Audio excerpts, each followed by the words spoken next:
So Raw just had its super anticipated debut on Netflix that's been hyped for almost a year. This night we saw the return of many WWE legends, making this feel like a WrestleMania vibe. Triple H opened the show talking about the WWE's long, extensive history. Then The Rock came out. John Cena returned as the first part of his farewell tour, with it already announced that this will be his last year as a wrestler. After telling fans that there was no path to him winning the title for a record 17th time, he then remembered you can get a title shot if you win the Royal Rumble, and declared himself entry in the match to be held in 3 weeks. After Rhea Ripley won the Raw's women's title from Liv Morgan, a familiar gong was heard. That signaled the return of The Undertaker, who rode out on his motorcycle and posed with Ripley. Really, all that was missing was Shawn Michaels, Bret Hart, Stone Cold Steve Austin, and Mick Foley to make the Attitude Era reunion complete. As we continue with the show, we get another surprise return from a WWE legend, a guy who helped pro wrestling reach new heights in the 80s, and again in the 90s as part of NWO. The American hero, Hulk Hogan. The familiar opening of Real American played, and out came Hulk Hogan with longtime manager Jimmy Hart waving the American flag. Except Hogan, who probably has received more cheers than anyone in wrestling history, was met with overwhelming boos.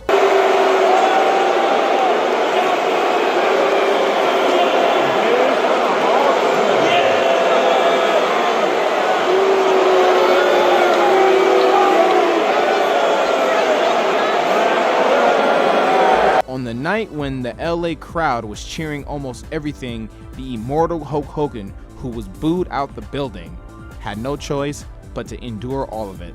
He started off his catchphrase using the word brother and was booed. He talked about how great the fans were and was booed. He talked about Randy Savage and Andre the Giant and was booed. He then went on to really talk about why he was there to promote his new beer and was booed. He talked about how great Netflix was for wanting to work with WWE and was booed. He tore his shirt off just like the good old days and was booed. Even the flag couldn't save him. Hogan seemed taken back. He finished his promo, posed for a second, and shuffled off to the back, and boos was hitting him as he was going to the back. This tag team battle with Netflix, the greatest tag team partner of all time. So what you gonna do when the WWE and Netflix runs wild on you, maniacs? I wouldn't expect young wrestling fans to know why he was being booed, so in this video I'll explain briefly why he was booed even though he's supposed to be a good guy, the American hero. The legacy of Hulk Hogan has changed for the worse after multiple scandals exposed things about him to the general public. Hogan was initially viewed as the biggest star in wrestling history after his 1980s run in WWE and 1990s run in WCW. Each helped change the industry forever in positive ways in his impact. Here are a few things that have tainted his good guy image and influence that he had in the wrestling business. First, Hulk Hogan was a serial liar. Biggest lie that Hulk Hogan caught heat for was when he lied about The Undertaker injuring him with the Tombstone Piledriver. In Survivor Series in 1991, featuring a shocking moment of The Undertaker defeating Hulk Hogan to win the WWE Championship within a year of his promotion, Undertaker feared for his job until watching replay footage showing that Hogan's head never hit the mat. You have all these, I was 24, 25 years old, and I just crushed Hulk Hogan, right? That's what's going through my head. Like, they gave me this opportunity, they gave me the chance to run with the ball, and I just hurt the golden goose. Undertaker and Hulk Hogan had beef for many years because of Hogan's lies and never coming out and telling the truth. Another thing he was canceled for was his contract demands for forcing sudden end to Mr. America. If you don't remember who Mr. America was, I don't blame you. Hulk Hogan wanted more money from WWE to continue the Mr. America gimmick. Hulk Hogan returning to WWE in 2002 saw him spending a few years under contract. The face run saw Hogan trying to put over new stars like Kurt Angle and Brock Lesnar to prove that he was a team player after all of his WCW drama. However, The Mr. America character change saw Hogan starting to make more demands upon being unhappy with his payoffs. Hogan refusing to appear without a better deal led to Vince McMahon firing Hogan on screen. This all goes back to his run in the 1980s on how selfish he was in the ring. Hulk Hogan never wanted to help and put over new superstars. He always wanted to win, and he always wanted to be champion. That's why he was champion for almost 6 years. So that's why he figured if he can come back in 2002 as a Mr. America guy that helps put on new superstars, he would lose that bad rap sheet and taste out of other people's mouth. Hulk Hogan has been leaked a couple of times and is a trifling person.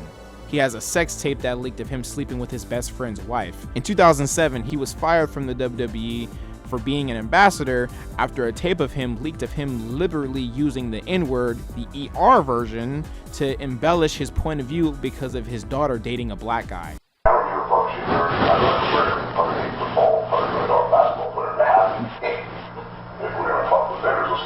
Objectively evil racism was shown by Hogan towards the black community. Hogan lost a lot of fans and exposed his beliefs to the world, despite trying to apologize and claim he learned from the mistake. I'm not a racist. I never should have said what I said. It was wrong. I'm embarrassed by it. But a lot of people need to realize that you inherit things from your environment. Ever since the racist scandal, Hogan made many public apologies, but perhaps the most high profile of these happened when he apologized to the WWE locker room upon being reinstated by WWE. Hogan recounted that apology on the After Chat podcast, saying he told the locker room, "I did say it, it was inappropriate, it was out of context, it was hurtful, it was unacceptable, and I did it. If you guys could ever forgive me, I would be forever grateful." If that was all he said, maybe it would have been a better reception, but Hogan continued, "When you're a big star here, you make a mistake, the whole world is gonna know. You'll be on the front page of every newspaper, of every magazine, just like it happened to me. So please be careful because people have cell phones and cameras, so just be careful." The "don't get caught" implications of Hogan's speech made many doubt the sincerity of his apology. Prominent black WWE superstars like Titus O'Neil and all three members of the New Day publicly denounced Hogan's apology, with them thinking Hogan was sorrier he got caught rather than sorry he said what he said. Titus O'Neil said to Bust Open Radio that what I don't support is the apology that was given in regards to the words and the actions that he exhibited years ago. To me, when you have true remorse for being, sorry about doing something, it's pretty simple. You don't have to be prepped to say certain things, and you definitely don't want to make excuses. And all my friends, we greeted each other saying that word. We teased each other with that word. The word was just thrown around like it was nothing. And a lot of other things, but this video will be 30 minutes long, but I wanted to highlight the main things he's done that would explain why no one cares about his return. I get he's old, and maybe he doesn't know that he's being canceled, but how could he not read the room? Dude couldn't talk because he was drowned in the booze, but that's why he was treated the way he was treated during Raw's debut on Netflix. Hope everything makes sense. If I got something wrong, let me know in the comments. Definitely have no problem admitting if I make a mistake or two, but this is generally things you can find online. I just compiled it in this video as much as I could as far as evidence. So thanks for watching. I'm Chameleonaire. I will see you next time.